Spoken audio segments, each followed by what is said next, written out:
इग्नो तरफरु आयोजित स्वयंप्रभा कार्यक्रम योगदान करिथिबा समस्त पाठक पाठिका मानकु शुभ संध्या।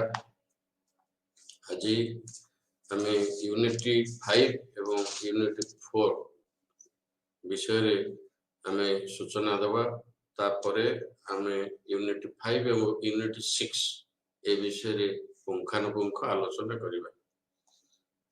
यूनिटी 4 गला अध्याय रे आम आलोचना करथिले भौगोलिक आविष्कार जोगु देश देश भितर यातायात सांगकु देश देश भितर वाणिज्यवाद देश देश भितर पूंजीवादर सृष्टि हेतिला। केवल जे देश देश भितर हेतिला ता नुह महादेश महादेश मध्य मध्य उपनिवेशवाद पूंजीवाद वाणिज्यवादर प्रसार घटिथिला। तेबे आज आम यूनिटी 5 रे आज पढ़िबा अर्थनैतिक धारा एहार स्थानांतकरण एहार धारावाहिकता एवं रूपांतरण। यूनिट 6 रे आम पढ़िबा कृषि भित्तिक अर्थनीति दास श्रमिक प्रथा एवं कृतदास व्यवसाय। ताले प्रथमे आम यूनिट 5 की जिबा जहा होची अर्थनैतिक धारा एहार स्थानांतकरण एहार धारा वाहिकता जहा कंटिन्यूटी बोली कह जाए एवं रूपांतकरण बा ट्रांसफॉर्मेशन। तला अर्थनैतिक धारा आमे से विषय रे आगे सूचना पाइबा जे 16 शताब्दी रो प्रथम देखा देथिला जे पाश्चात्य यूरोप रे अर्थनैतिक विकास विशेष रूपे एहार नव आविष्कृत बा नूतन भाव में आविष्कृत हेतिबा अटलांटिक महासागर अंचल एहा प्रवेश करिथिला एवं एही महासागर दे नूतन विश्व न्यू वर्ल्ड एवं एशिया और आफ्रिका सह होइथिबा यूरोपीय वाणिज्य एवं एही वाणिज्य विप्लव को मध्य गोटे साकार रूप प्रदान करिथिला।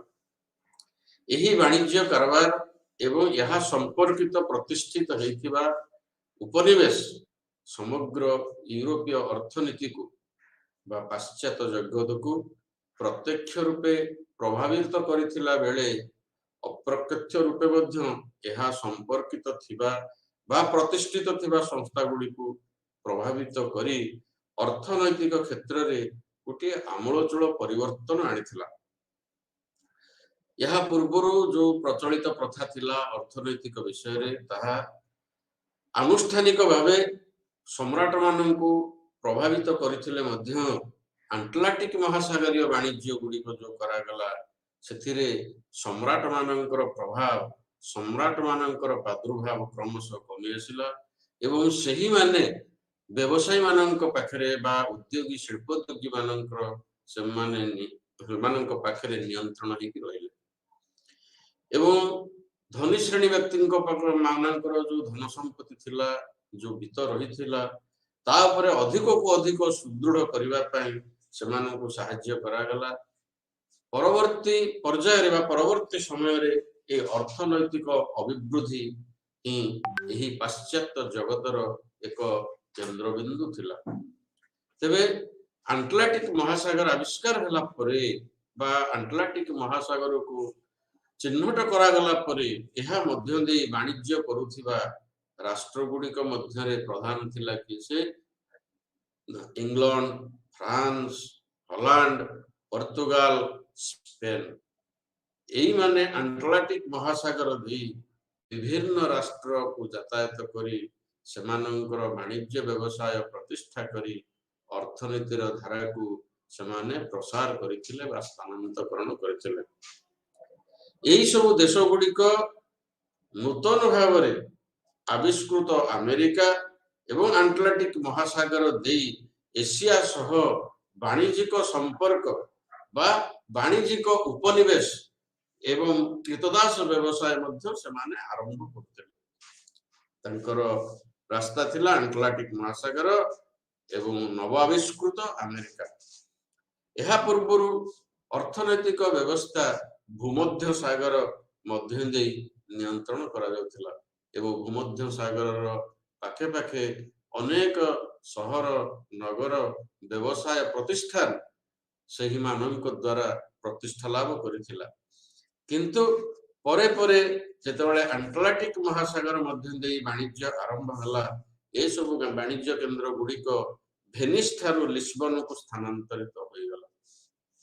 ଲିସବନରୁ ପ୍ରାଚୀନ ଭାଗ ସହ ହେଉଥିବା ୟୁରୋପୀୟ ବାଣିଜ୍ୟର ନିୟନ୍ତ୍ରଣ କରାଗଲା ବା ମିଲାନ, ଲୁକା, ଫ୍ଲୋରେନ୍ସ ଏସବୁ ସ୍ଥାନ ଗୁଡ଼ିକ ପଶମ ଶିଳ୍ପ ପାଇଁ ବିଶେଷ ଭାବରେ ବିକଶିତ ହୋଇଥିଲା।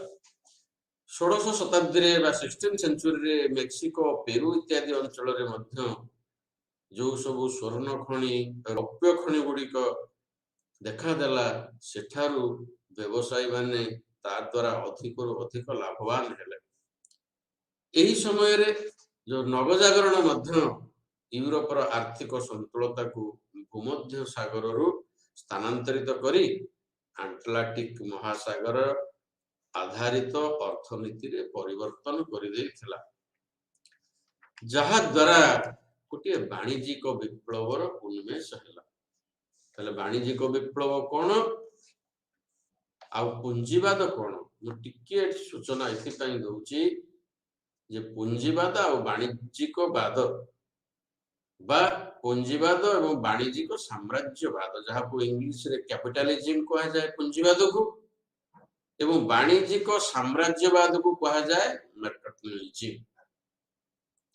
ତାହେଲେ ପୁଞ୍ଜିବାଦ ଆଉ ବାଣିଜ୍ୟିକ ସାମ୍ରାଜ୍ୟବାଦ ଏ ଭିତରେ ପାର୍ଥକ୍ୟ ହେଉଛି ଏତିକି ଯେ ପୁଞ୍ଜିବାଦର ଲକ୍ଷ୍ୟ ଏକ ବାଣିଜ୍ୟିକ ବ୍ୟବସାୟ ବା ବାଣିଜ୍ୟିକ ବ୍ୟବସ୍ଥା ଦ୍ୱାରା ବ୍ୟକ୍ତି ବିଶେଷକୁ ବିତ୍ତଶାଳୀ କରୁଥିଲା ବେଳେ ବାଣିଜ୍ୟିକ ସାମ୍ରାଜ୍ୟବାଦ ବ୍ୟବସ୍ଥାର ଲକ୍ଷ୍ୟ ଥିଲା ସମଗ୍ର ରାଷ୍ଟ୍ରକୁ ଅର୍ଥନୈତିକ ରୂପେ କ୍ଷମତାଶାଳୀ କରିବା। ତେଣୁ ଯଦିଓ ଏହି ବ୍ୟବସ୍ଥା ଦୁଇଟି ଯାକ ପରବର୍ତ୍ତୀ ପର୍ଯ୍ୟାୟରେ ବା ପରବର୍ତ୍ତୀ ସମୟରେ ଉଭୟଙ୍କ ଲକ୍ଷ୍ୟର ପରସ୍ପର ବିରୋଧୀ ହୋଇଯାଇଥିବାର ଦେଖାଯାଇଥିଲା, କିନ୍ତୁ ପ୍ରାରମ୍ଭିକ ଆଧୁନିକ ପାଶ୍ଚାତ୍ୟ ଯୁଗରେ ଉଭୟ ବ୍ୟବସ୍ଥା ଗୋଟିଏ ଲକ୍ଷ୍ୟ ନେଇକି କାର୍ଯ୍ୟ କରିଥିଲା, ଅର୍ଥାତ ଶାସକ ଓ ଉଦ୍ୟୋଗପତି ମାନେ ବା ଶିଳ୍ପପତି ମାନେ ମିଳିତ ରୂପେ ନୂତନ ଅନୁଷ୍ଠାନ ଗୁଡ଼ିକ ମାଧ୍ୟମରେ ସପ୍ତଦଶ ଏବଂ ଅଷ୍ଟାଦଶ ଶତାବ୍ଦୀରେ ସମ୍ପାଦିତ କରିଥିବା ଆନ୍ତର୍ଜାତୀୟ ବାଣିଜ୍ୟ ବିସ୍ତାରକୁ ଗୋଟିଏ ନୂତନ ନାମକରଣ କରିଥିଲା, ଯାହାକୁ କୁହାଯାଇଥିଲା ବାଣିଜ୍ୟିକ ବିପ୍ଳବ। ସମସ୍ତେ ଜାଣିଛନ୍ତି ଯେ ପ୍ରଥମରୁ ଐତିହାସିକ ଦୃଷ୍ଟିକୋଣରୁ ୟୁରୋପର ମଧ୍ୟଯୁଗକୁ ଯଦି ଅନ୍ଧକାର ଯୁଗ ବୋଲି କୁହାଯାଉଥିଲା, ତଥାପି ମଧ୍ୟ ଅର୍ଥନୈତିକ ଦୃଷ୍ଟିକୋଣରୁ ଏ ଯୁଗର ଏକ ସ୍ୱତନ୍ତ୍ରତା ବା ଏକ ସ୍ୱତନ୍ତ୍ର ବୈଶିଷ୍ଟ୍ୟ ରହିଛି। କଣ ସେ ସ୍ୱତନ୍ତ୍ର ବୈଶିଷ୍ଟ୍ୟ? ଅର୍ଥାତ ଚତୁର୍ଦ୍ଦଶ ଶତାବ୍ଦୀରେ ଅର୍ଥନୈତିକର ଯୋଉ ବିଶେଷ ଭାବରେ ମଧ୍ୟଯୁଗୀୟ ଚିନ୍ତା ଓ ସାମାଜିକ ରୀତିନୀତି ଉପରେ ପର୍ଯ୍ୟବେସିତ ଥିଲା। ଏଇ ଯୁଗର ଯୋଉ ଯୋଦ୍ଧା ମାନେ ବା ଯାହାକୁ ଆମେ ବଳିଷ୍ଠ ସାମନ୍ତ ମାନେ କହୁଥିଲେ, ସେମାନେ ଅନେକ ଧନ ସମ୍ପତ୍ତିର, ଅନେକ ଜମି ଜମାର ସେମାନେ ମାଲିକ ହେଇଥିଲେ। ଏହି ଚତୁର୍ଦ୍ଦଶ ଶତାବ୍ଦୀର ଶେଷ ଭାଗରେ ୟୁରୋପର ରାଜନୈତିକ ପୃଷ୍ଠଭୂମିର ପଟ ପରିବର୍ତ୍ତନ କରି ଜାତୀୟ ରାଷ୍ଟ୍ର ପ୍ରତିଷ୍ଠାର ଗୋଟିଏ ବୀଜ ସୃଷ୍ଟି କରିଥିଲେ। ଏଣୁ ସମସାମୟିକ ପରିସ୍ଥିତିରେ ଜାତୀୟ ରାଷ୍ଟ୍ର ଗୁଡ଼ିକର ନିଜର ଆଧିପତ୍ୟ ଓ ସମୃଦ୍ଧିର ବିକାଶ ପାଇଁ ବାଣିଜ୍ୟକୁ ଜାତୀୟକରଣ କରିବାକୁ ରାଷ୍ଟ୍ର ପାଇଁ ଗୋଟିଏ ସମ୍ମାନ ଭାବି ନେଇଥିଲେ ବା ଧରି ନେଇଥିଲେ। ମଧ୍ୟଯୁଗୀୟ ଅର୍ଥନୈତିକ ବଳୟରେ ବାଣିଜ୍ୟ ବ୍ୟବସାୟରେ ପ୍ରବେଶ ସମାଜରେ ବ୍ୟବସାୟୀ ଓ ସୌଦାଗର ନାମକ ଏକ ନୂତନ ସାମାଜିକ ଶ୍ରେଣୀ ସୃଷ୍ଟି ହୋଇଥିଲା ବା ବ୍ୟବସାୟୀ ଗୋଷ୍ଠୀ, ଯାହାକୁ ସୌଦାଗର ଗୋଷ୍ଠୀ ବୋଲି କୁହାଯାଏ। ଧନ ପାଇଁ ଉଭୟ ଶାସକ ଏବଂ ସୌଦାଗର ବା ବ୍ୟବସାୟୀଙ୍କ ମନରେ ମନୋଭାବ ସମାନ ଥିଲା ଏବଂ ଶାସକ ନିଜ ପାଇଁ ନହେଲେ ବି ପ୍ରଜାମାନଙ୍କ ପାଇଁ, ପ୍ରଜାମାନଙ୍କର ସୁଖ ଶାନ୍ତି ପାଇଁ, ପ୍ରଜାମାନଙ୍କର ସମାଜର ଉନ୍ନତି ପାଇଁ ଧନ ଏବଂ କ୍ଷମତା ଚାହୁଥିଲା ବେଳେ ବ୍ୟବସାୟୀ ମାନେ ଏ ଆବଶ୍ୟକତାକୁ ପୂରଣ କରିବା ପାଇଁ ଉତ୍ତମ ମାର୍ଗ ମଧ୍ୟ ବାଛି ନେଇଥିଲେ। ତେଣୁ ଆନ୍ତର୍ଜାତୀୟ ବାଣିଜ୍ୟର ପ୍ରଚଳନ ଦ୍ୱାରା ଏହାର ଗୁରୁତ୍ୱ କ୍ରମଶଃ ବଢିଥିଲା ଏବଂ ସେତେବେଳେ ସୌଦାଗର ମାନେ ବା ବ୍ୟବସାୟୀ ମାନେ ଚିନ୍ତା କରିଥିଲେ ଯେ ଯାହା ପାଖରେ ଯେତେ ସ୍ୱର୍ଣ୍ଣ ରୌପ୍ୟ ରହିଛି ସିଏ ସେତିକି ବିତ୍ତଶାଳୀ ଏବଂ କ୍ଷମତାଶାଳୀ। ଏହାର ଅର୍ଥ ହେଲା ଯେଉଁ ରାଷ୍ଟ୍ରର ରାଜକୋଷରେ ଯେତେ ଅଧିକ ସ୍ୱର୍ଣ୍ଣ ରହିଲା ସେହି ରାଷ୍ଟ୍ର ସେହି ଅନୁସାରେ ଉନ୍ନତ ଏବଂ ଶକ୍ତିଶାଳୀ ହେଲା। ତେବେ ଆମେ ଯୋଉ ବାଣିଜ୍ୟିକ ସାମ୍ରାଜ୍ୟବାଦ କଥା ପଢୁଥିଲେ ବା ଆମେ ଯୋଉ ବାଣିଜ୍ୟିକ ସାମ୍ରାଜ୍ୟବାଦକୁ ଏଇନା ଆଲୋଚନା କରୁଥିଲେ ସେ ବାଣିଜ୍ୟିକ ସାମ୍ରାଜ୍ୟବାଦ କଣ ବା ବାଣିଜ୍ୟିକ ବିପ୍ଳବ କଣ, ଯାହାକୁ କମର୍ସିଆଲ ରିଭଲ୍ୟୁସନ କୁହାଯାଏ ବା ମାର୍କେଟିନିଜିମ କୁହାଯାଏ। ପ୍ରକୃତରେ ବାଣିଜ୍ୟିକ ସାମ୍ରାଜ୍ୟବାଦର କୌଣସି ଗୋଟିଏ ନିର୍ଦ୍ଦିଷ୍ଟ ସେମିତି ପରିଭାଷା ନାହିଁ। ମାତ୍ର ବିଶିଷ୍ଟ ବିଦ୍ୱାନ ବ୍ୟକ୍ତିମାନଙ୍କ ଭାଷାରେ ଏହା ହେଉଛି ଦେଶର ପ୍ରଚଳିତ ବାଣିଜ୍ୟ ଯାହାକି ଶିଳ୍ପ ନୀତିକୁ ସୂଚନା ଦେଇଥାଏ। ତେବେ ବାଣିଜ୍ୟିକ ସାମ୍ରାଜ୍ୟବାଦ ଏ ଗୋଟିଏ ଶବ୍ଦ, ଏହାକୁ 1776 ଖ୍ରୀଷ୍ଟାବ୍ଦରେ ପ୍ରଥମେ ବିଶିଷ୍ଟ ଅର୍ଥନୀତିଜ୍ଞ ଆଦାମ ସ୍ମିଥ ତାଙ୍କ ଗ୍ରନ୍ଥରେ ସ୍ଥାନ ଦେଇଥିଲେ। ଏହାପରେ ପ୍ରସିଦ୍ଧ ଐତିହାସିକ ଷ୍ଟୁବାବ ସୋମଲର ସେ ମଧ୍ୟ ଏହି ଶବ୍ଦକୁ 1884 ମସିହାରେ ମଧ୍ୟ ବ୍ୟବହାର କରିଥିଲେ। ତେବେ ଏ ବିଷୟରେ ଆମେ ଜାଣିବାକୁ ଏତିକି ପାଇଲେ ଯେ ବାଣିଜ୍ୟିକ ସାମ୍ରାଜ୍ୟବାଦର ଲକ୍ଷ୍ୟ ହେଉଛି ସମଗ୍ର ରାଷ୍ଟ୍ରକୁ ଅର୍ଥନୈତିକ ରୂପେ କ୍ଷମତାଶାଳୀ କରିବା। ତେଣୁ ବାଣିଜ୍ୟିକ ବିପ୍ଳବର ଉନ୍ମେଷ ହେଲା ଏବଂ ଯଦି ବି ବାଣିଜ୍ୟିକ ବିପ୍ଳବର ଉନ୍ମେଷ ହେଲା, ଯଦି ବା ବାଣିଜ୍ୟିକ ବିପ୍ଳବର ଅଭ୍ୟୁଦୟ ହେଲା, ତା ପଛରେ ଅନ୍ୟାନ୍ୟ କାରଣ ଗୁଡିକ ମଧ୍ୟ ରହିଥିଲା। ସେ ସବୁ କାରଣ ଗୁଡିକ କଣ ନା, ପ୍ରଥମ ହେଲା ପୁଞ୍ଜି ବୃଦ୍ଧି ଅର୍ଥାତ୍ ବିତ୍ତର ବୃଦ୍ଧି। ଯଦି ଅର୍ଥର ବୃଦ୍ଧି ନ ଘଟିଥାନ୍ତା ତାହେଲେ ବାଣିଜ୍ୟିକ ସାମ୍ରାଜ୍ୟବାଦ ଦେଖା ଦେଇ ନଥାନ୍ତା। ନୂତନ ପୁଞ୍ଜିପତି ମାନେ ବା ନୂତନ ଉଦ୍ୟୋଗୀକରଣ ସଦାବେଳେ ପୁଞ୍ଜି ନିଯୋଗ ଉପରେ ନିର୍ଭର କରିଥାଏ। ଏହି ପୁଞ୍ଜି ମୌଳିକ ରୂପେ ବିଶେଷ କରି କ୍ରମାଗତ ଏକ ଦୀର୍ଘ କାଳର କୃଷି ଭିତ୍ତିକ ବଳକା ଉତ୍ପାଦନ ଉପରେ ନିର୍ଭରଶୀଳ, ଯାହା କୃଷି ଉତ୍ପାଦନର ମୂଲ୍ୟ ବୃଦ୍ଧି ଯୋଗୁଁ ସମ୍ଭବ ହେଇଥାଏ। ମାତ୍ର ଏହି କୃଷି ଭିତ୍ତିକ ଉତ୍ପାଦନ ଗୁଡିକର ମୂଲ୍ୟ ବୃଦ୍ଧି ଯଦି ତୀବ୍ର ଗତି ହୁଏ ତାହେଲେ ସମାଜରେ ସମ୍ଭବତଃ ଯଥେଷ୍ଟ କ୍ଷୁଧା ଓ ଦୁର୍ଦ୍ଦଶା ଆଣିଦିଏ, ଯାହା ଅର୍ଥନୈତିକ ଅଭିବୃଦ୍ଧିକୁ ତ୍ୱରାନ୍ୱିତ କରିବା ପରିବର୍ତ୍ତେ ମନ୍ଥର କରିଦିଏ। ସେହିପରି ଯଦି କୃଷି ଭିତ୍ତିକ ଉତ୍ପାଦନର ଆଦୌ ମୂଲ୍ୟ ବୃଦ୍ଧି ନ ହୁଏ ତେବେ ତାହା କୃଷିକୁ ନାମମାତ୍ର ମୁନାଫା ପ୍ରଦାନ କରି କୃଷିକୁ ସ୍ଥାଣୁ ପାଲଟି କରେ, ଯାହା ମଧ୍ୟ ଅର୍ଥନୈତିକ ବିକାଶର ପରିପନ୍ଥୀ ଅଟେ। ତେଣୁ କୃଷି ଉଦ୍ୟୋଗୀ ମାନେ ବଳକା ପୁଞ୍ଜି ମୁନାଫା ରୂପେ ଲାଭ କରିବା ବାଞ୍ଛନୀୟ ଅଟେ, କାରଣ ସେହି ବଳକା ପୁଞ୍ଜିକୁ ସେମାନେ ବାଣିଜ୍ୟରେ ବିନିଯୋଗ କରି ଲାଭବାନ ହେଇଥାନ୍ତି। ଏହି ବଳକା ପୁଞ୍ଜିକୁ ବ୍ୟାଙ୍କ ପରିଚାଳକ ମାନେ ବାଣିଜ୍ୟିକ ଉଦ୍ୟୋଗରେ ମଧ୍ୟ ବିନିଯୋଗ କରିପାରିବେ। ताहले बैंक व्यवस्था उभय विनियोगकारी पुंजीपति एवं ऋण नहीं वाणिज्य करुथिबा बणिक माने लाभवान होई पारिथिले। ताहले ये जो वाणिज्यिक विप्लव आरंभ होइतिला, ये वाणिज्यिक विप्लवर प्रथम कारण थितिला पुंजी वृद्धि बा इनक्रीज्ड कैपिटल। द्वितीय कारण थिला कोन ना बैंक व्यवसाय उत्थान बा rise of banking system, bank रो प्रतिष्ठा। वाणिज्य विप्लवर बा वाणिज्य विप्लव समय रे बैंक गुड़िक एक मुख्य भूमिका निर्णय करथिला। मध्य युगर सुधरे अर्थ कारोबार को धार्मिक एवं नैतिक दृष्टिकोण घोर विरोध करा जाउथिला बेले एही काल रे किंतु बा आधुनिक युगरे आधुनिक पाश्चात्य जगत रे बैंक गुड़िक संपूर्ण पूर्ण प्रसिद्ध लाभ करथिला। गिरिजा गुड़िकरे सेते बेले जो व्यवसाय चलीथिला एवं से सब व्यवसाय जो क्षति रे परिणत होइथिला, से विपद को विचार करी वाणिज्यिक लाभ नेबा को अनुमति प्रदान करा जायथिला एवं बैंक व्यवस्था को लाभदायक करिया पई मध्य सेते बेले चेष्टा करा जायथिला। जहा फल रे कि प्रथमे इटाली एवं जर्मनी रे पारिवारिक उद्यम रे प्रथमे बैंक व्यवस्था आरंभ करा जायथिला।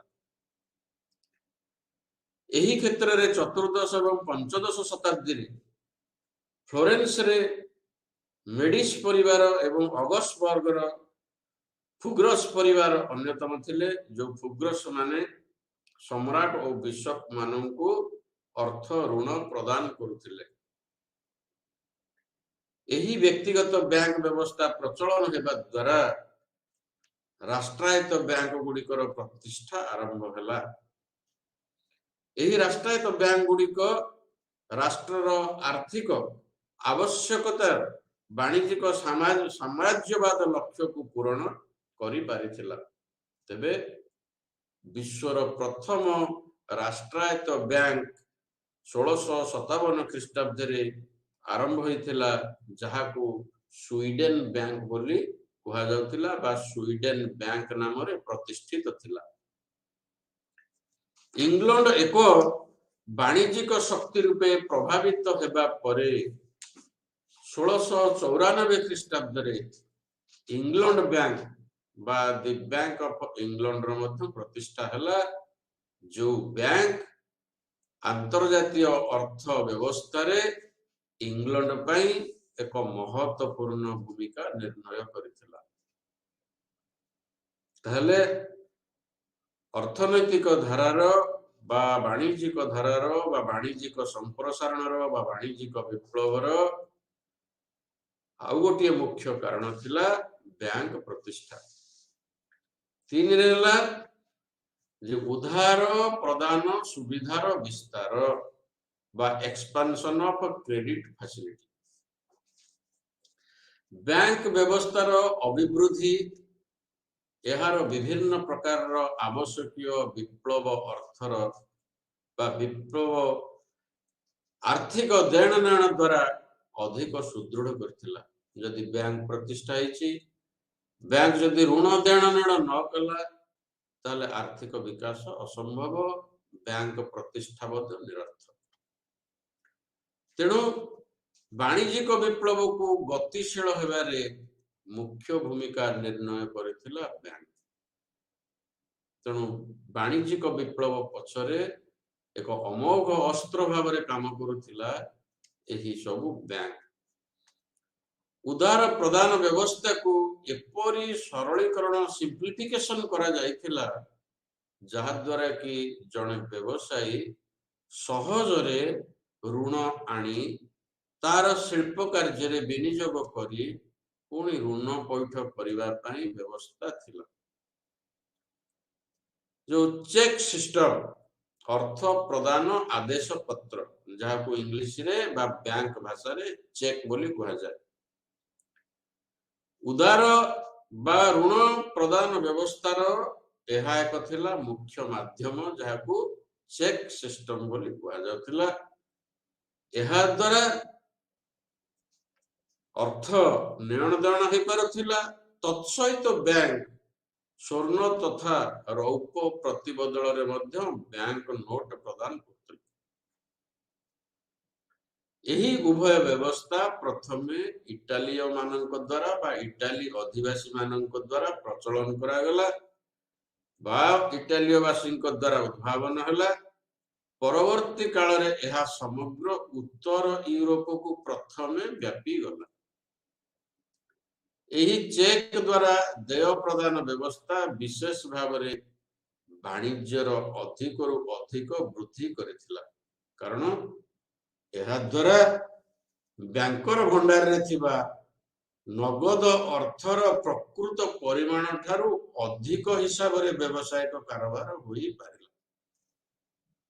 ଏହା ଥିଲା ଏକ୍ସପାନ୍ସନ ଅଫ୍ କ୍ରେଡିଟ ଫାସିଲିଟି ବା ଋଣ ପ୍ରଦାନ ସୁବିଧାର ବିସ୍ତାର। ତେବେ ଆଉ ଏକ ଅର୍ଥନୈତିକ ଧାରା ହେଲା ବା ବାଣିଜ୍ୟିକ ଧାରା ହେଲା ବ୍ୟବସାୟିକ ଅନୁଷ୍ଠାନ ଗୁଡ଼ିକରେ ପରିବର୍ତ୍ତନ ବା ନିୟମବଦ୍ଧ ବ୍ୟବସାୟିକ ସଂସ୍ଥା ଗୁଡ଼ିକର ଅଭିବୃଦ୍ଧି। ଯେତେବେଳେ ଆନ୍ତର୍ଜାତୀୟ ବାଣିଜ୍ୟ ବିସ୍ତାର ପାଇଁ ବୃହତ ବ୍ୟବସାୟିକ ସଂସ୍ଥାର ଆବଶ୍ୟକତା ଅନୁଭବ ହେଉଥିଲା, ସେହି ମଧ୍ୟଯୁଗୀୟ ପ୍ରଚଳିତ ଉତ୍ପାଦନ ତଥା ବାଣିଜ୍ୟିକ ଏକକ ଗୁଡ଼ିକ କୌଣସି ଗୋଟିଏ ବ୍ୟକ୍ତି କିମ୍ବା କୌଣସି ଗୋଟିଏ ପରିବାରର ମାଲିକାନାରେ ଥିବା ଦୋକାନ ଗୃହ ବା ଭଣ୍ଡାର ଗୃହ ଥିଲା। ଏହାପରେ ଯୌଥ ବ୍ୟବସାୟ ଏକ ସାଧାରଣ ବ୍ୟବସ୍ଥା ହେଇଗଲା।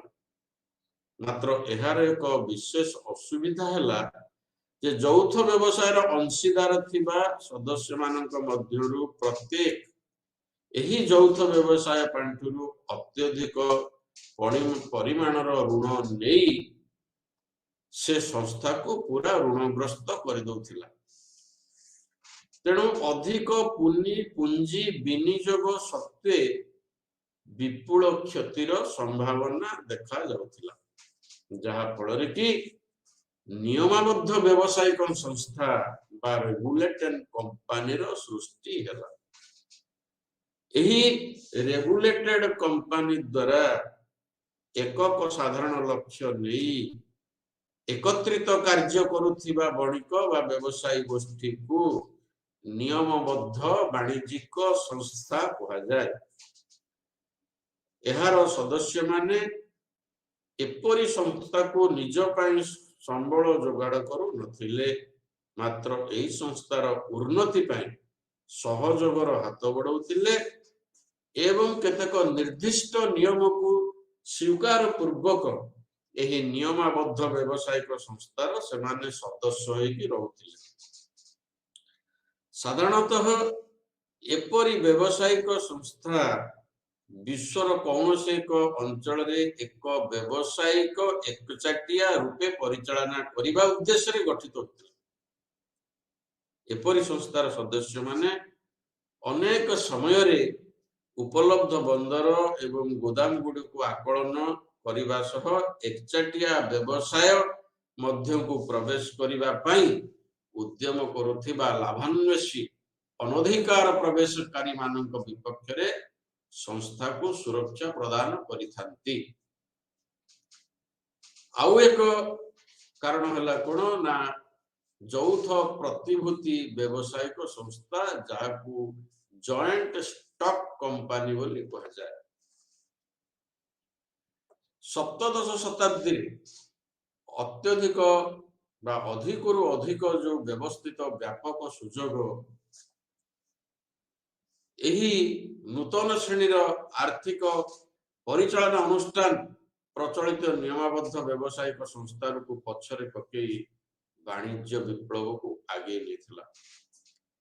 ଏହାକୁ ଯୌଥ ପ୍ରତିଭୂତି ବ୍ୟବସାୟିକ ସଂସ୍ଥା ବା ଜଏଣ୍ଟ ଷ୍ଟକ୍ କମ୍ପାନୀ ବୋଲି କୁହାଯାଉଥିଲା। ଏକାଧିକ ବିନିଯୋଗକାରୀଙ୍କୁ ଗୋଟିଏ କମ୍ପାନୀ ପୁଞ୍ଜିର ପ୍ରତିଭୂତି ମାନ ପ୍ରଦାନ କରାଯାଇ ଏହି ବ୍ୟବସାୟ ସବୁ କରାଯାଉଥିଲା। पंचम कारणटी थिला दक्ष मुद्रा अर्थनीति। एटा कोन ना एफिशिएंसी बा एफिशिएंट मनी इकोनॉमी, दक्ष मुद्रा अर्थनीति। ताले प्रारंभिक यूरोप वाणिज्य विप्लवर एक गुरुत्वपूर्ण चरित्र थिला एहार दक्ष बा नगद मुद्रा अर्थनीति। एकादश शताब्दी आमे टिके पूर्व को जिबा एकादश शताब्दी वाणिज्यिक उत्थान समय मुद्रार व्यापक प्रचलन आरंभ हो जाइथिला, किंतु अल्प संख्यार मुद्रा को अंतर्जातीय मान्यता प्रदान करा जाइथिला, सब गुडी को करा जाय नथिला। अधिकांश मुद्रा केवल आंचलिक स्तर रे वाणिज्य रे व्यवहार होतला। 1300 ख्रीष्टाब्द बेलू भेनिस एवं इटाली आंतर्जातिक बाजार रे एगुड़िक ग्रहणीय है। परवर्ती पर्याय रे एकक मुद्रा व्यवस्था जदिबा नथिला तहा यूरोपीय राष्ट्रर एकक मुद्रा व्यवस्था मध्य सेठी मान्यता हासिल करि पारि नथिला, किंतु सबु देश रे मुद्रा को नेई द्वंद्वात्मक परिस्थिति परवर्ती पर्याय रे सृष्टि हला। प्रति देश रे सही देशर राजांक द्वारा बा सम्राटंक द्वारा बा शासकंक द्वारा प्रचलित मुद्रा सह पड़ोसी विदेशी राज्यर मुद्रा मध्य प्रचलित हेउथिला। अर्थात एक देश मध्य प्रचलित थिबा मुद्रा को बारंबार रूपांतरित करा जाउथिला। अधिकांश समय रे परिवर्तित मुद्रा को अपेक्षाकृत निम्न मानर धातु रे मध्य प्रस्तुत करा जाउथिला बा गठन करा जाउथिला। ताहले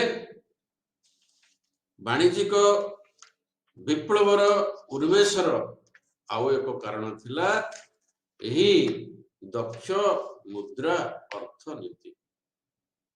एही जो वाणिज्य विप्लव थिला, वाणिज्य विप्लवर स्वभाव एवं यार अपकारिता मध्य बहुत रहिथिला।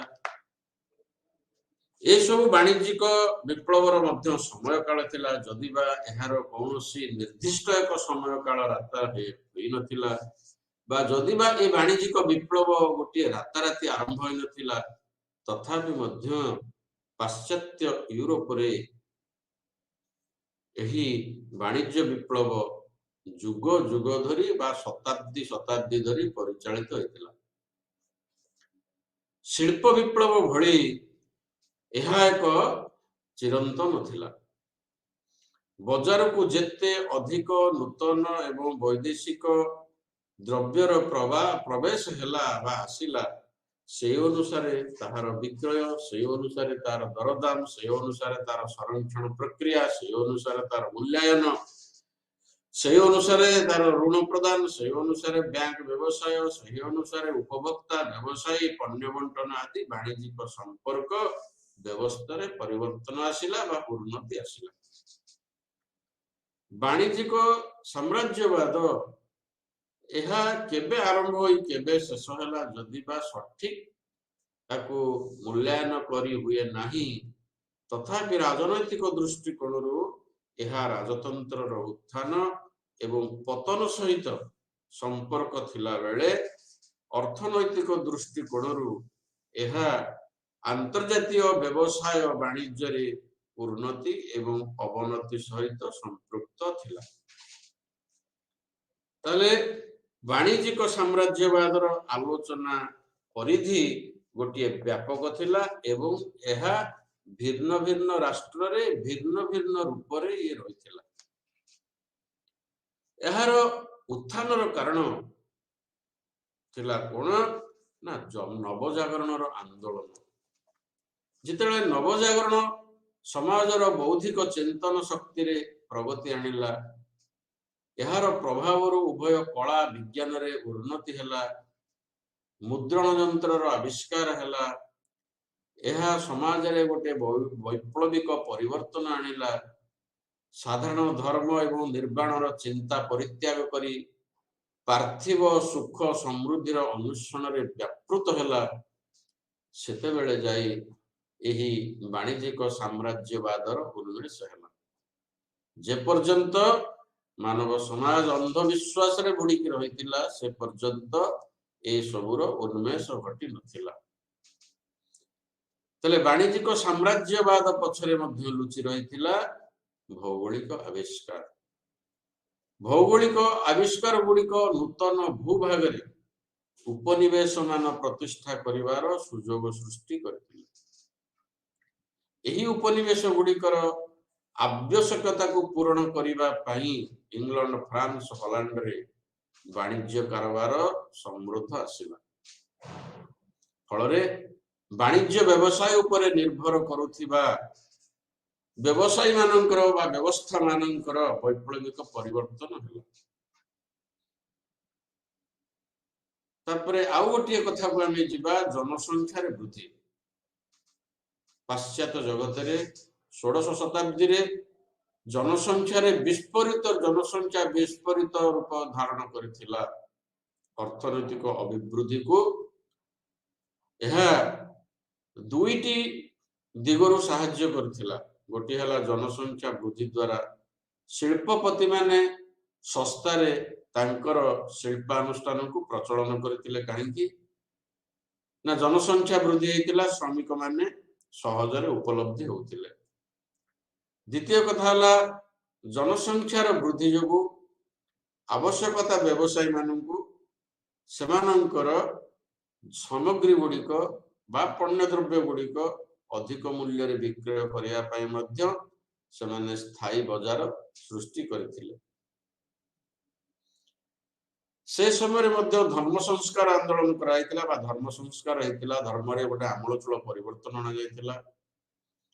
ए धर्म संस्कार आंदोलन मध्य गिरजार प्राधान्य को मुक्त करी लोक माननकु बा साधारण नागरिक माननकु से स्वाधीनता प्रदान करिथिला।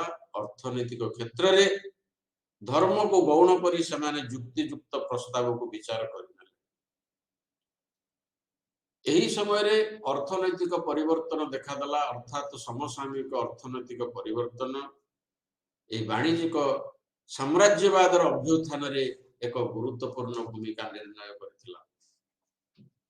मुद्रार व्यवहार वाणिज्यिक व्यवसाय को बहु गुण रे त्वरान्वित करथिला। ए जुग रे जो बैंकीय व्यवस्था उन्नति साधन करथिला जहा कि वाणिज्य व्यवसाय उन्नतिर एक मुख्य वैशिष्ट्य रूपे परिगणित होइथिला।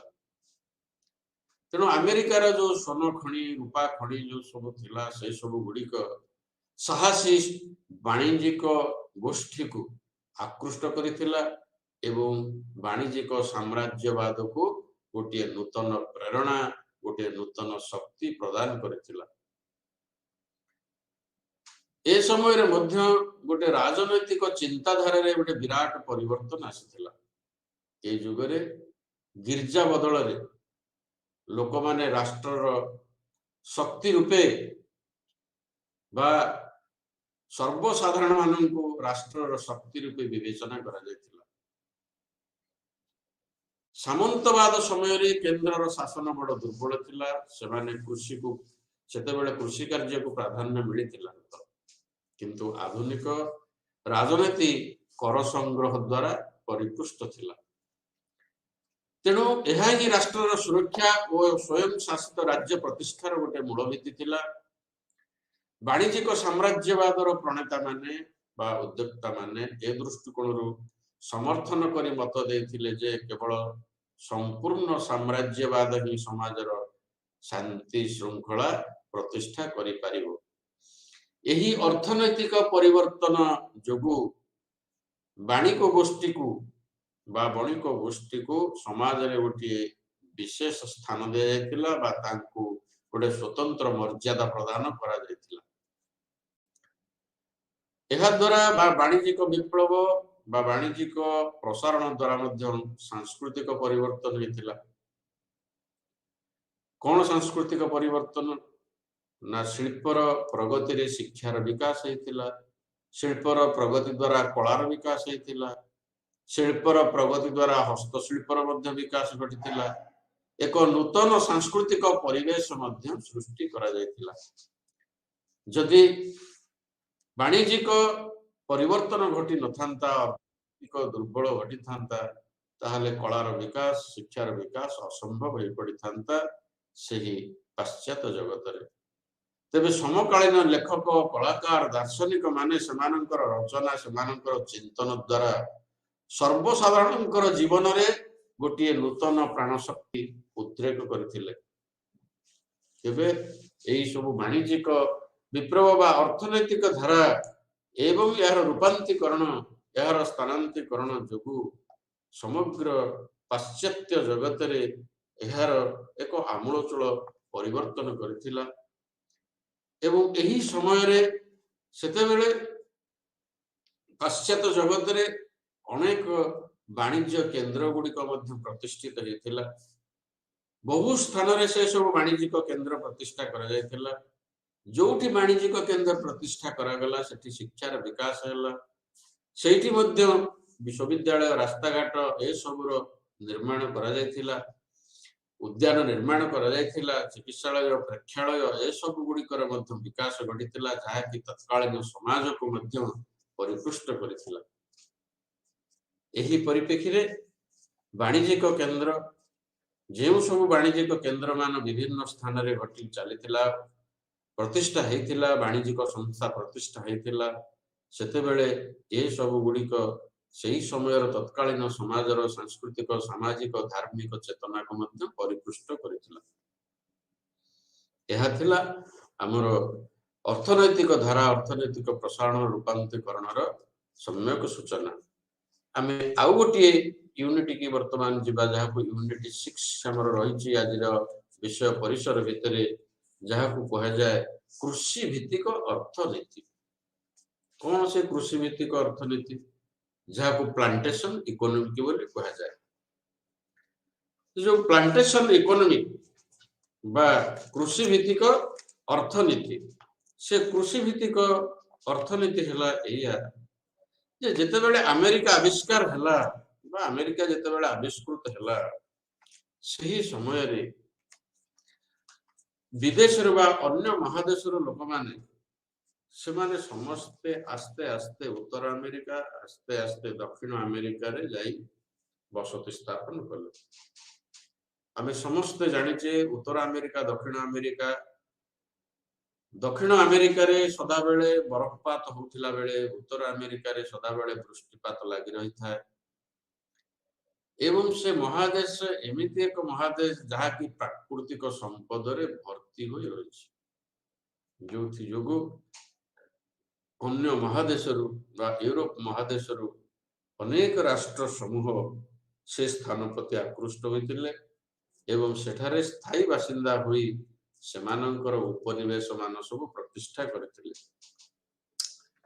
जेते बेले 1492 ख्रीष्टाब्द रे कोलंबस अमेरिका आविष्कृत कले एवं तार परे परे अमेरिका भेस्पुसी सेठारे मध्य पदार्पण करथिले ए सब अमेरिका जो महादेश से महादेश प्रति परवर्ती पर्याय रे समस्तंकर आकर्षण रहिला एवं सेमाने समस्त सेठारे पदार्पण कला परे से स्थान रे बा से महादेश रे को स्थान रे कोन सब रहिछि खनि खादान कोन रहिछि प्राकृतिक संपद कोन रहिछि को मृत्तिका को प्रकार रो कृषि उपयोगी से सब को नेई ताकू विभिन्न भाग रे सब विभक्त करा जायछि अमेरिका महादेश रो विभिन्न स्थान से सब स्थान गुड़िक मध्य रे मुख्य थिला कोन ना गोटे हला मध्य अटलांटिक अंचल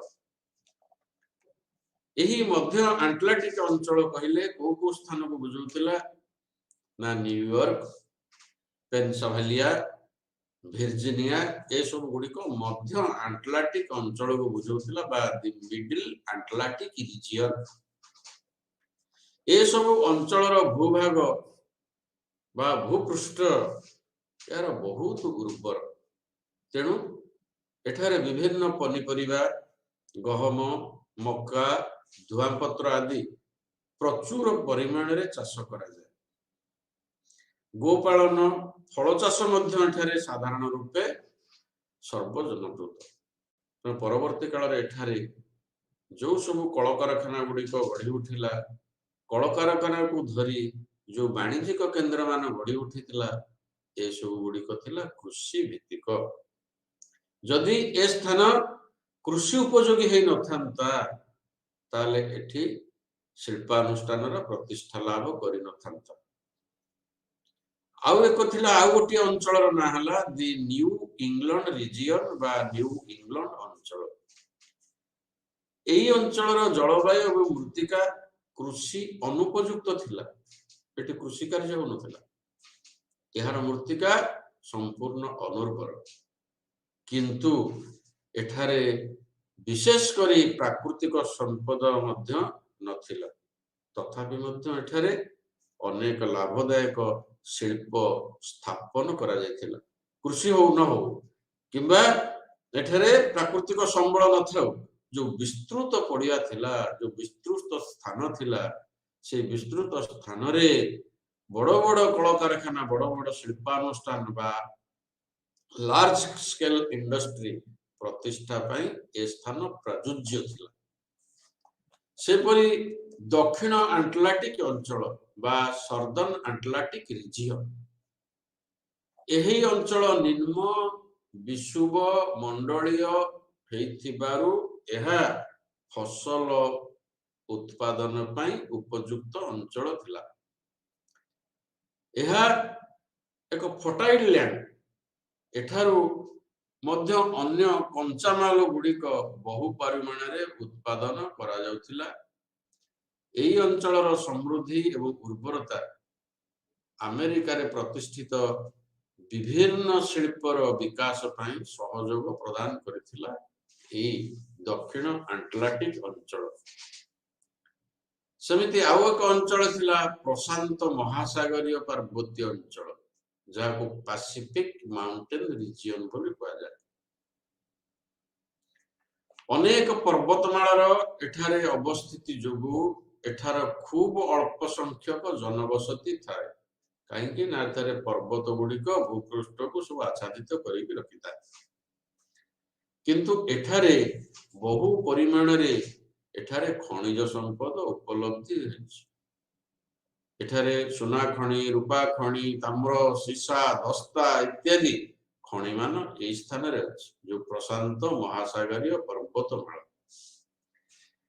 ଏହି ଅଞ୍ଚଳରେ ମଧ୍ୟ ଲବଣାକ୍ତ ହ୍ରଦ ଅଛି, ଘଞ୍ଚ ଅରଣ୍ୟ ମଧ୍ୟ ଦେଖାଯାଏ। ତେଣୁ ପାର୍ବତ୍ୟ ଅଞ୍ଚଳର ଉଚ୍ଚ ଭାଗରେ ବା ଅରଣ୍ୟର ଉଚ୍ଚମାନର କାଠ ଖଣ୍ଡମାନ ମଧ୍ୟ ଏଠି ସଂଗ୍ରହ କରାଯାଏ। ଏଠାରେ ଅନେକ ପ୍ରକାରର ଫଳ ବଗିଚା ମଧ୍ୟ ଏଠି ଦେଖିବାକୁ ମିଳୁଥିଲା। ଦକ୍ଷିଣ ଭାଗରେ ବୃଷ୍ଟିପାତ ଯୋଗୁଁ ଏସବୁ ଏଠାରେ ସମ୍ଭବ ହେଉଥିଲା, କିନ୍ତୁ ଅନ୍ୟ କୃଷି କାର୍ଯ୍ୟ ଅପେକ୍ଷା ବା ଚାଷ କାର୍ଯ୍ୟ ଅପେକ୍ଷା ଏଠାରେ ଖଣିଜ ସମ୍ପଦ ଭରପୁର ହେଇକି ରହିଥିବାରୁ ଏହାର ସ୍ଥାନ ଏକ ସ୍ୱତନ୍ତ୍ର ରହିଥିଲା। ଆଉ ଏକ ଅଞ୍ଚଳ ହେଲା ନିମ୍ନ ମିସିସିପି ଅଞ୍ଚଳ। ଏଠାରେ ଆଖୁ ଚାଷ, ଧାନ ଚାଷ, କପା ଚାଷ ବହୁଳ ଭାବରେ କରାଯାଉଥିଲା ଏବଂ ଏଠାରେ ଅନେକ ଗୁରୁତ୍ୱପୂର୍ଣ୍ଣ ଶିଳ୍ପ ଗୁଡିକ ଏହାକୁ ଆଧାର କରି ପ୍ରତିଷ୍ଠା କରାଯାଇଥିଲା। ସେଇ ଆମେରିକାର ଆଉ ଏକ ସ୍ଥାନ ହେଲା ଓହିଓ ଉପତ୍ୟକା, ଯାହାକୁ ଓହିଓ ଭ୍ୟାଲି ବୋଲି କୁହାଯାଏ। ଏଠାରେ ଶିଳ୍ପ ଗୁଡିକ ବହୁ ପରିମାଣରେ ଏଠାରେ ସମୃଦ୍ଧ ଥିଲା। ଶିଳ୍ପାନୁଷ୍ଠାନ ପାଇଁ ଏ ଓହିଓ ଭ୍ୟାଲି ତାର ନାଁ ପ୍ରତିଷ୍ଠା କରିଥିଲା। ଆଉ ଗୋଟିଏ ହେଲା ଆଭ୍ୟନ୍ତରୀଣ ବିସ୍ତୃତ ସମତଳ ଭୂମି ବା ଇଣ୍ଟେରିୟର ଗ୍ରେଟ ପ୍ଲେନ। ଏଠାରେ ମକା, ଗହମ ପ୍ରଚୁର ପରିମାଣରେ ଚାଷ କରାଯାଉଥିଲା। ଏହାର ମୃତ୍ତିକା ଅନ୍ୟ ଅଞ୍ଚଳ ଠାରୁ ବହୁତ ଉର୍ବର ଥିଲା, ଯାହାକୁ କୃଷି ଉପଯୋଗୀ ଅଞ୍ଚଳ ବୋଲି ଏହାକୁ କୁହାଯାଏ। ଏଠାରେ ଯଥେଷ୍ଟ ପରିମାଣରେ ବୃଷ୍ଟିପାତ ହେଉଥିବାରୁ ଏହି ଅଞ୍ଚଳ କୃଷି ଉପଯୁକ୍ତ ଅଞ୍ଚଳ ବୋଲି ଧରି ନିଆଯାଏ। ଏଠାରେ କୃଷି କାର୍ଯ୍ୟ ସାଙ୍ଗକୁ ଗୋପାଳନ କରାଯାଏ, ଗୋ ପ୍ରଜନନ କରାଯାଏ, କୁକୁଡ଼ା ପାଳନ ମଧ୍ୟ କରାଯାଏ। ତେଣୁ ଏ ସ୍ଥାନ ଏ ଦିଗରେ ମଧ୍ୟ ପରିପୃଷ୍ଟ ହେଇଥିଲା। ଆଉ ଏକ ସ୍ଥାନ ହେଲା ଉତ୍ତର ଆମେରିକାର ଏକ ସମୃଦ୍ଧ ଅଞ୍ଚଳ। ସିଏ କଣ ନା rich area of the North America. ତେଣୁ ଉତ୍ତର ଆମେରିକା ତାର ଲୌହ, କୋଇଲା, ତାମ୍ର, ଖଣିଜ ତୈଳରେ ଅନ୍ୟ ସବୁ ମହାଦେଶ ଅଞ୍ଚଳ ଅପେକ୍ଷା ଅଧିକ ସମୃଦ୍ଧ ଥିଲା। ଏ ହଉଛି rich area of North America. ଏହାର ଉପକୂଳ ମଧ୍ୟ ମତ୍ସ୍ୟ ସମ୍ପଦରେ ଭରପୁର ଅଟେ। ଏଠାରେ ଅନେକ ପ୍ରକାରର ନଦୀ ଗୁଡ଼ିକ ସବୁ ବା ଅନେକ ନଦୀ ଗୁଡ଼ିକ ଏଠାରେ ପ୍ରବାହିତ, ଯାହା ଫଳରେ ଏଠାରେ ଏକ ନୁହେଁ, ଦୁଇ ନୁହେଁ, ତିନି ନୁହେଁ, ଅନେକ ଉପନିବେଶ ଗୁଡ଼ିକ ଏଠାରେ ଗଢ଼ି ଉଠିଥିଲା, ଯାହାକି ଆମେରିକାର ବିଭିନ୍ନ ସ୍ଥାନକୁ ଏହା ଗତିଶୀଳ କରିଥିଲା। ଏଥିରୁ ଜଣାଯାଏ, ଆମେ ଜାଣିଛେ ଯେ ଇଂଲଣ୍ଡବାସୀ ବା ଇଂଲଣ୍ଡର ନାଗରିକ ମାନେ ଏହି ଉତ୍ତର ଆମେରିକାରେ ଆସି 13ଟି ଯାକ ଉପନିବେଶ ପ୍ରତିଷ୍ଠା କରିଥିଲେ, ଯାହା ଫଳରେ କି ଏହି 13ଟି ଯାକ ଉପନିବେଶ ଏକ ସ୍ୱତନ୍ତ୍ର ରାଷ୍ଟ୍ରର ମାନ୍ୟତା ହାସଲ କରିଥିଲା। ତାହେଲେ ଆମେ ଜାଣିଲେ ଯେ ଇକୋନୋମିକ ବା କୃଷି ଭିତ୍ତିକ ଇକୋନୋମିକ ଏଠି ଏଇଥି ଯୋଗୁଁ ହେଇଥିଲା ଯେ ଯେତେବେଳେ ଭୌଗୋଳିକ ଆବିଷ୍କାର ହେଲା, ଆମେରିକା ଆବିଷ୍କାର ହେଲା ଏବଂ ଆମେରିକା ମହାଦେଶକୁ ଅନ୍ୟ ମହାଦେଶର ରାଷ୍ଟ୍ର ସମୂହଙ୍କର ଯାତାୟାତ ବୃଦ୍ଧି ପାଇଲା, ସେମାନଙ୍କ ଦ୍ୱାରା ସ୍ଥାୟୀ ବାସିନ୍ଦା ସୃଷ୍ଟି କରାଗଲା ଏବଂ ବିଭିନ୍ନ ଚାଷ କାର୍ଯ୍ୟ କରାଗଲା, କୃଷି କାର୍ଯ୍ୟ କରାଗଲା। ଏହି କୃଷିକୁ କେନ୍ଦ୍ର କରି ସେଠାରେ ଯେଉଁ ଶିଳ୍ପାନୁଷ୍ଠାନ ପ୍ରତିଷ୍ଠା ହେଲା ଏବଂ ଯେଉଁ ଶିଳ୍ପାନୁଷ୍ଠାନ ଯୋଗୁଁ ଅର୍ଥନୀତିର ପରିବର୍ତ୍ତନ ହେଲା ବା ଆର୍ଥିକ ବିକାଶ ଘଟିଲା, ସେ ଅଞ୍ଚଳକୁ ସମୃଦ୍ଧ କଲା, ପ୍ରାକୃତିକ ସମ୍ପଦକୁ ବିନିଯୋଗ କରାଯାଇ ପାରିଲା, ଯାହାଦ୍ୱାରା କି ତାହାକୁ ଗୋଟିଏ କୃଷି ଭିତ୍ତିକ ଅର୍ଥନୀତି ବୋଲି ଧରି ନିଆଗଲା। ଏହି କ୍ରମରେ ଯେତେବେଳେ ୟୁରୋପୀୟ ମାନେ ଆମେରିକାରେ ପଦାର୍ପଣ କଲା ପରେ ବା ଆମେରିକା ବିଜୟ କଲା ପରେ ସେଠାରେ ଯେଉଁ ସବୁ ସେମାନଙ୍କର କୃଷି କାର୍ଯ୍ୟ, ସେମାନଙ୍କର ଶିଳ୍ପ କାର୍ଯ୍ୟରେ ସେମାନେ ଅଭ୍ୟସ୍ତ ଥିଲେ ବା ସେମାନେ ସେଥିରେ ସମ୍ପୂର୍ଣ୍ଣ ରୂପେ ନିଜକୁ ନିୟୋଜିତ କରିଥିଲେ ଏବଂ ନୂତନ ମୃତ୍ତିକା, ନୂତନ ଜଳବାୟୁ, ନୂତନ ଖଣିଜ ସମ୍ପଦରେ ନିଜକୁ ସେମାନେ ପରିଚିତ କରିପାରିଥିଲେ। ବିସ୍ତୀର୍ଣ୍ଣ କୃଷିଭୂମି, ବହୁ ସଂଖ୍ୟକ ଖଣିଜ ସମ୍ପଦରେ ସେମାନେ ନିଜକୁ ନିୟୋଜିତ କରିଥିଲେ। ଏହି ସମୟରେ ଯେଉଁ ସ୍ପେନବାସୀ ମାନେ ଯାଇଥିଲେ ସେଠାକୁ, ସେ ସ୍ପେନବାସୀ ମାନେ ସେମାନେ ମୂଳ ଆଦିବାସୀ ମାନଙ୍କ ସହିତ ନିଜକୁ ଖାପ ଖୁଆଇ ସମକାଳୀନ ଭାବରେ ସେଠାରେ ସେମାନେ ଚଳିବା ଆରମ୍ଭ କଲେ। ସେହି ନୂତନ ଭୂଭାଗରେ ସେମାନେ ସେମାନଙ୍କର କାର୍ଯ୍ୟକ୍ରମ ଏତେ ପ୍ରଖର ବେଗରେ ସେମାନେ ଆରମ୍ଭ କରିଥିଲେ, ଯାହା ଦ୍ୱାରା କି ସେତେବେଳେ ସେ ସବୁ କାର୍ଯ୍ୟ ସମ୍ପାଦନା କରିବା ପାଇଁ ଅଧିକ ସଂଖ୍ୟକ ଲୋକ ବା ଅଧିକ ସଂଖ୍ୟକ ଶ୍ରମିକ ଆବଶ୍ୟକ ହେଲେ। ଏବଂ ଯେଉଁ ସବୁ ସ୍ପେନୀୟ ମାନେ ଯାଇ ବା ସ୍ପେନ ଦେଶର ଅଧିବାସୀ ମାନେ ଯାଇ ଆମେରିକାରେ ପଦାର୍ପଣ କରିଥିଲେ ଏବଂ ସେଠାରେ ସେମାନଙ୍କର ଆର୍ଥିକ ସମ୍ବଳକୁ ସେମାନେ ସମୃଦ୍ଧ କରିଥିଲେ ଏବଂ ସେଠି ସେମାନେ ଶ୍ରମିକ ଭାବରେ କାମ କରିବା ପାଇଁ ଆଉ ଆଗଭର ହେଲେ ନାହିଁ। ନିଜର ସଂସ୍ଥା ମାନଙ୍କରେ ସେମାନେ ନିଜେ କାର୍ଯ୍ୟ କରିଥିଲେ ବି ସେମାନେ ମାଲିକ ହେବା ପାଇଁ ସେମାନଙ୍କର ମନରେ ଏକ ଧାରଣା ଥିଲା। ତେଣୁ ନିଜ ଶିଳ୍ପ କାର୍ଯ୍ୟକ୍ରମରେ ବା ନିଜର ଶିଳ୍ପାନୁଷ୍ଠାନରେ ଶ୍ରମିକ ମାନଙ୍କୁ ନିଯୁକ୍ତ କରିବା ପାଇଁ ସେମାନେ ଆଗଭର ହେଇଥିଲେ। ଏହି ସମୟରେ ଶ୍ରମିକ ମାନଙ୍କର ଆବଶ୍ୟକତା ପଡ଼ିଲା। ତେଣୁ ଆଫ୍ରିକା ମହାଦେଶରୁ କ୍ରୀତଦାସ ମାନଙ୍କୁ ସଂଗ୍ରହ କରିବା ପାଇଁ ଏଠାରେ କାର୍ଯ୍ୟକ୍ରମ ଆରମ୍ଭ ହେଲା, ଯୋଉଠୁ ଆରମ୍ଭ ହେଲା ଦାସ ଶ୍ରମିକ ପ୍ରଥା। ଆଫ୍ରିକାରୁ ଯେଉଁ ସବୁ ଶ୍ରମିକ ମାନଙ୍କୁ ଅଣାଯାଇଥିଲା ସେମାନଙ୍କୁ ପ୍ରଥମେ କ୍ରୀତଦାସ ଭାବରେ ସେମାନଙ୍କୁ କଳକାରଖାନାରେ ଦାସ ଶ୍ରମିକ ଭାବରେ ନିୟୋଜିତ କରାଯାଇଥିଲା। ଏହା ଆମେରିକା ମହାଦେଶରେ ଆଫ୍ରିକୀୟ କ୍ରୀତଦାସ ପ୍ରଥାର ପ୍ରବେଶ ଆରମ୍ଭ କଲା। ପରେ ଏହା ଆମେରିକା ପାଇଁ ଗୋଟିଏ ବଡ଼ ସମସ୍ୟା ହେଲା କ'ଣ ନା ଆମେରିକୀୟ ଗୃହଯୁଦ୍ଧର ଗୋଟିଏ ମୁଖ୍ୟ କାରଣ ହେଇକି ଏ ପ୍ରଥା ଠିଆ ହେଲା। ତାହେଲେ ଆମେ ଏଠି ଆରମ୍ଭ କରିବା ଯେ ପ୍ରକୃତରେ କ୍ରୀତଦାସ ମାନଙ୍କର ପ୍ରକୃତରେ କ'ଣ ଆବଶ୍ୟକତା ଏଠି ଥିଲା। ପ୍ରକୃତରେ ଆମ ଆମେରିକାରେ ଏ କ୍ରୀତଦାସ ମାନଙ୍କର ଆବଶ୍ୟକତା ଥିଲା। ଏହା ଭୌଗୋଳିକ ସ୍ଥିତିକୁ ନେଇ ଭିନ୍ନ ଭିନ୍ନ ଅଞ୍ଚଳରେ ଭିନ୍ନ ଭିନ୍ନ ପ୍ରକାରର ଥିଲା। ଦକ୍ଷିଣ ଆମେରିକାର ଅର୍ଥନୀତି ଥିଲା କୃଷିଭିତ୍ତିକ। ଏଠାରେ ଶସ୍ତା କୃଷି ଶ୍ରମିକ ମାନଙ୍କର ବହୁଳ ଆବଶ୍ୟକତା ଥିଲା। ସ୍ଥାନୀୟ କୃଷି ଶ୍ରମିକ ମାନଙ୍କର ଅଭାବ ଏହି ଆଫ୍ରିକୀର କ୍ରୀତଦାସ ପ୍ରଥାକୁ ଉତ୍ସାହିତ କରିଥିଲା, ଯାହା ଫଳରେ କି କ୍ରୀତଦାସ ପ୍ରଥାକୁ ପ୍ରଥମେ ଭର୍ଜିନିଆ ଆରମ୍ଭ କରିଥିଲା। ଅତି ଶୀଘ୍ର ଏହା ଅନ୍ୟ ଉପନିବେଶୀୟ ବସତି ଗୁଡ଼ିକରେ ଗ୍ରହଣ କରାଗଲା। ମାତ୍ର ମହାଦେଶର ଦକ୍ଷିଣ ଭାଗରେ ଏହି ପ୍ରଥା ବିଶେଷ ଭାବରେ ଜନପ୍ରିୟତା ହାସଲ କଲା। ତେଣୁ ଆମେ ଜାଣିବାକୁ ପଡ଼ିବ ଯେ କ୍ରୀତଦାସ ପ୍ରଥାକୁ ପ୍ରଥମେ ଭର୍ଜିନିଆ ପ୍ରଚଳନ କଲା ବା ଆରମ୍ଭ କଲା।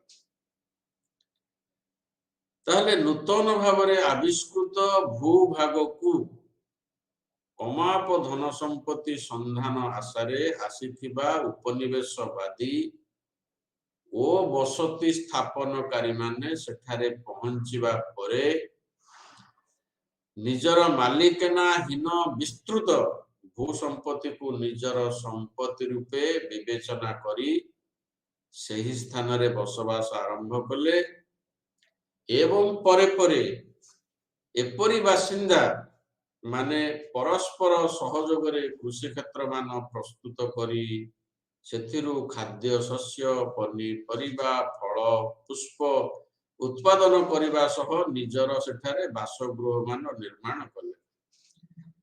ସେମାନଙ୍କ କୃଷି କାର୍ଯ୍ୟରେ ସାହାଯ୍ୟ କରିବା ପାଇଁ ପ୍ରଥମେ ସେମାନେ ଭଡ଼ା ଶ୍ରମିକ ମାନଙ୍କୁ ଠିକାରେ ଆଣିଥିଲେ। ସେହି ଶ୍ରମିକ ମାନେ ଅଧିକାଂଶ ଥିଲେ ଶ୍ଵେତାଙ୍ଗ ବ୍ୟକ୍ତି। ୟୁରୋପର କେତେକ ବ୍ୟକ୍ତି ଆମେରିକା ଆସିବାକୁ ଇଚ୍ଛା ପ୍ରକାଶ କରୁଥିଲେ, କିନ୍ତୁ ସେମାନଙ୍କ ପାଖରେ ଟଙ୍କା ନଥିବାରୁ ବା ଅର୍ଥ ନଥିବାରୁ ସେମାନେ ଆସିପାରୁନଥିଲେ। ତେଣୁ ଆମେରିକୀୟ ଉପନିବେଶୀ ମାନଙ୍କ ଦ୍ୱାରା ସେ ଖର୍ଚ୍ଚ ବହନ କରାଯାଇଥିଲା ଏବଂ ସେମାନଙ୍କୁ ଅଣାଯାଇଥିଲା କୃଷି କାର୍ଯ୍ୟରେ ନିୟୋଜିତ କରିବା ପାଇଁ। ଇଏ ଥିଲେ ଗୋଟିଏ ପ୍ରକାରର ଠିକା ଶ୍ରମିକ ବା ଦାସ ଶ୍ରମିକ, ଯୋଉମାନଙ୍କର ପାଖରେ ଆଗ୍ରହ ଥିଲା ଆସିକି କାମ କରିବା ପାଇଁ, କିନ୍ତୁ ଆର୍ଥିକ ଅବସ୍ଥା ନଥିବାରୁ ସେମାନେ ଆସିପାରୁନଥିଲେ। ଅନ୍ୟର ସହଯୋଗରେ ବା ଅନ୍ୟର ଆର୍ଥିକ ସହଯୋଗରେ ସେମାନେ ଆସି ଠିକା ଶ୍ରମିକ ଭାବରେ ଯୋଗ ଦେଲେ। ଦ୍ୱିତୀୟ ପ୍ରକାରର ଶ୍ରମିକ ମାନେ ଥିଲେ କ'ଣ ନା ସେମାନେ ବିଭିନ୍ନ ଅପରାଧୀ କାର୍ଯ୍ୟରେ ଲିପ୍ତ ରହି ବନ୍ଦୀ ଜୀବନ ଭୋଗ କରୁଥିଲେ। ସେମାନେ ଚାହୁଁଥିଲେ ଯେ ଆମେ କେମିତି ଏ ବନ୍ଦୀ ଜୀବନରୁ ମୁକ୍ତି ପାଇବୁ ଏବଂ ଆମେ ଶ୍ରମିକ ଭାବରେ କାମ କରିବୁ। ଏହି ବ୍ୟକ୍ତି ମାନଙ୍କୁ ଇଂଲଣ୍ଡରୁ ଆମେରିକା ଅଣାଯାଇଥିଲା ଏବଂ ପରବର୍ତ୍ତୀ ସମୟରେ ସେମାନଙ୍କୁ ସେଠାରେ ବିକ୍ରି କରି ଦିଆଯାଇଥିଲା ବା ବିକ୍ରୟ କରାଯାଇଥିଲା। ଇଏ ଥିଲେ ଦ୍ୱିତୀୟ ପ୍ରକାରର ଠିକା ଶ୍ରମିକ ଶ୍ରେଣୀ ବା ଦାସ ଶ୍ରମିକ ଶ୍ରେଣୀ। ତୃତୀୟ ପ୍ରକାରର ମଧ୍ୟ ଥିଲେ ଶ୍ରମିକ ମାନେ ଯୋଉମାନେ କି ୟୁରୋପୀୟ ଦେଶରୁ ଅପହୃତ ବ୍ୟକ୍ତି ଥିଲେ ଏବଂ ଯେଉଁମାନେ ବା ଯୋଉ ବାଳକ ମାନେ ସେମାନେ ଆମେରିକାରେ ମଧ୍ୟ ବିକ୍ରୟ କରାଯାଇଥିଲେ। ଏହିପରି ଭାବରେ ଆମେରିକାରେ ବିଭିନ୍ନ ଠିକା ଶ୍ରମିକ ମାନଙ୍କୁ ବା ଦାସ ଶ୍ରମିକ ମାନଙ୍କୁ ଆଣି କୃଷି କାର୍ଯ୍ୟରେ ସବୁ ନିୟୋଜିତ କରାଯାଇଥିଲା।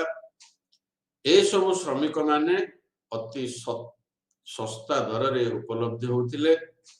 ବିଶେଷ କରି ଏହି ଠିକା ଶ୍ରମିକ ସ୍ଥାନକୁ ପୂରଣ କରିଥିଲା ଏହି ଆଫ୍ରିକୀୟ କ୍ରୀତଦାସ ପ୍ରଥା।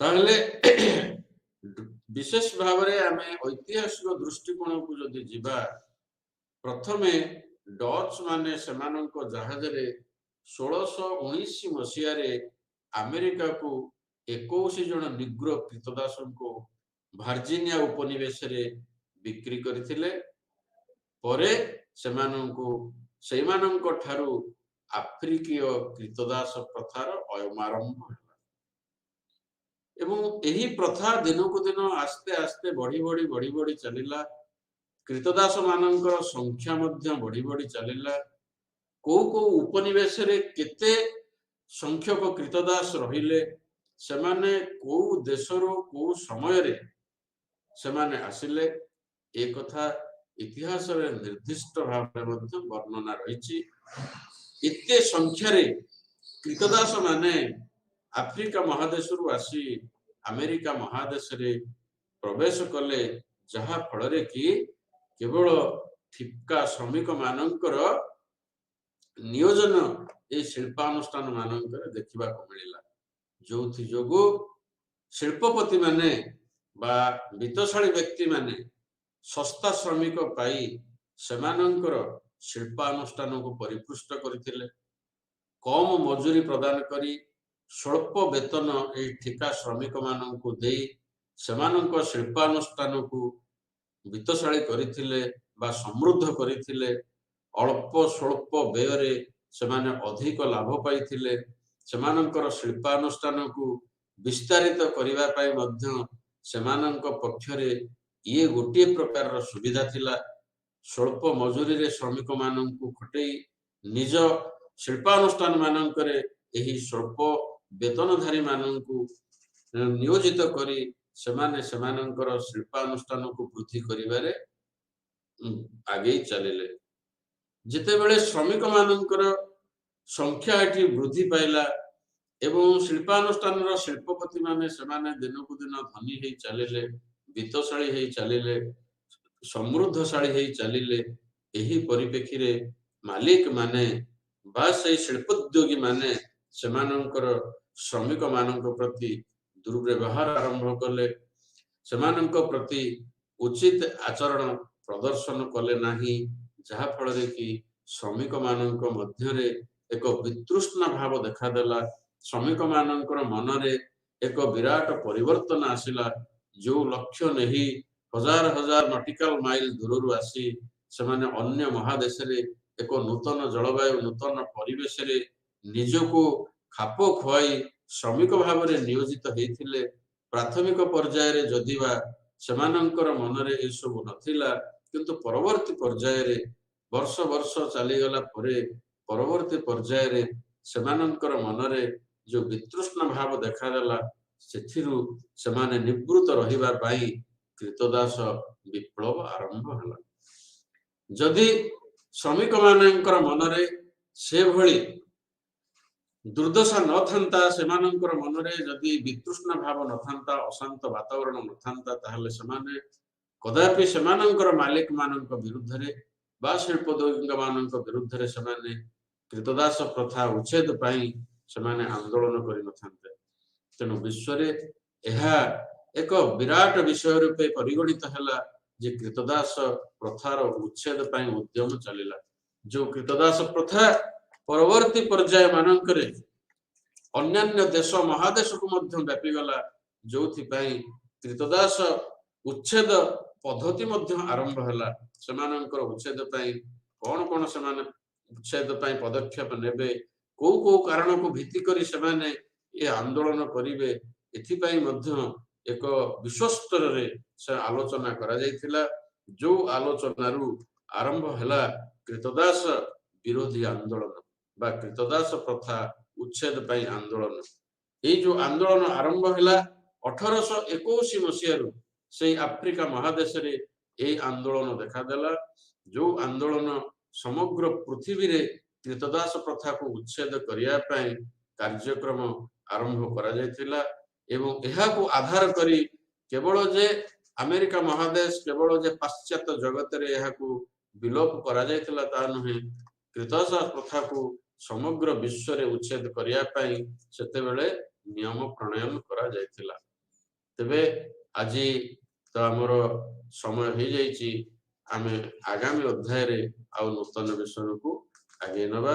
ନମସ୍କାର।